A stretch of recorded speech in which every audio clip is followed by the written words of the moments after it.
지난 주말 이재명 대통령과 민주당 지도부가 대통령 관저에서 만나 뜻깊은 시간을 가졌습니다. 그동안 수많은 위기와 도전을 이겨내고 민주정부를 만들 수 있었던 힘은 오로지 국민이었다는 점에 공감했습니다. 국민을 위한 사명감이 있었기에 가능했다는 걸 다시금 확인했습니다. 민주당은 이재명 정부의 성공을 위해 역량과 지혜를 모으겠습니다. 대통령 관저 내 일부 공간도 둘러봤습니다. 특히 제 뒤에 보이는 수영장이 눈에 띄었습니다. 윤석열과 김건희 부부가 서울 한남동 대통령 관저에 입주한 뒤에 설치한 것으로 보입니다. 이 직사각형 시설물은 단차를 두고 점차 깊어지는 구조입니다.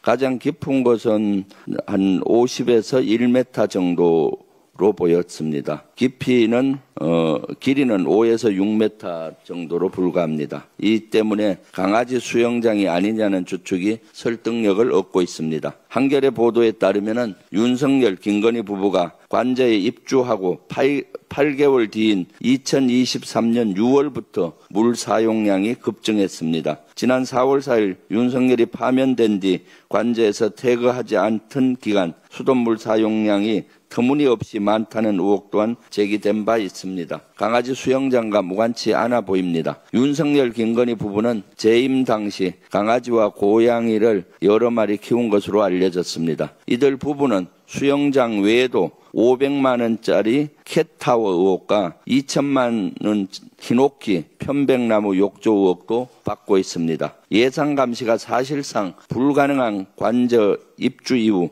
윤석열 부부가 개인적인 용도의 시설을 혈세를 들여 추가 설치한 것은 아닌지 꼼꼼하게 들여다볼 필요가 있습니다.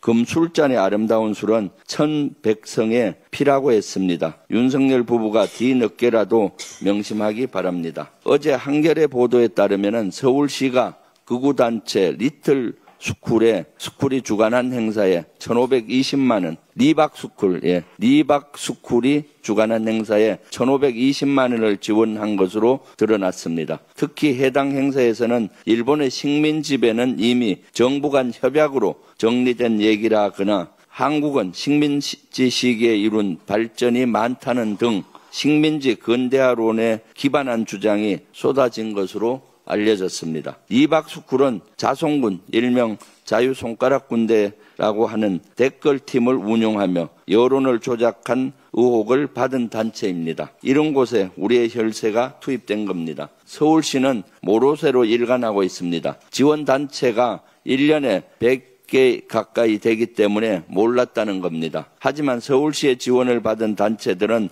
행사 개최 20일 안에 참석 단체 현황과 사진, 행사 세부 내용을 담은 행사 결과 보고서를 제출하도록 되어 있습니다. 서울시가 구차한 별명으로 빠져나가려는 건 아닌지, 부적절하게 지원한 것은 아닌지 철저한 조사가 필요합니다.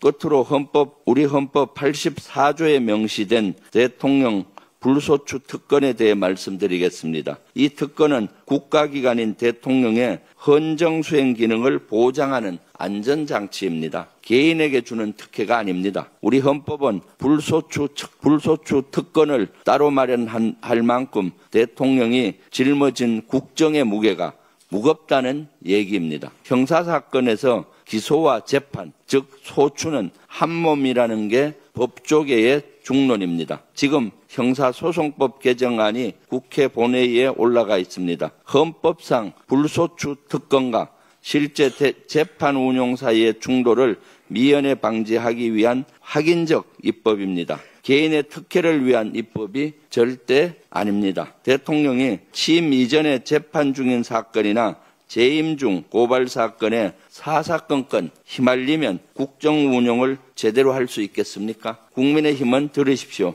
대통령 당선은 국정 운영에 전념하라는 국민의 선택이자 국민의 명령입니다. 이상입니다.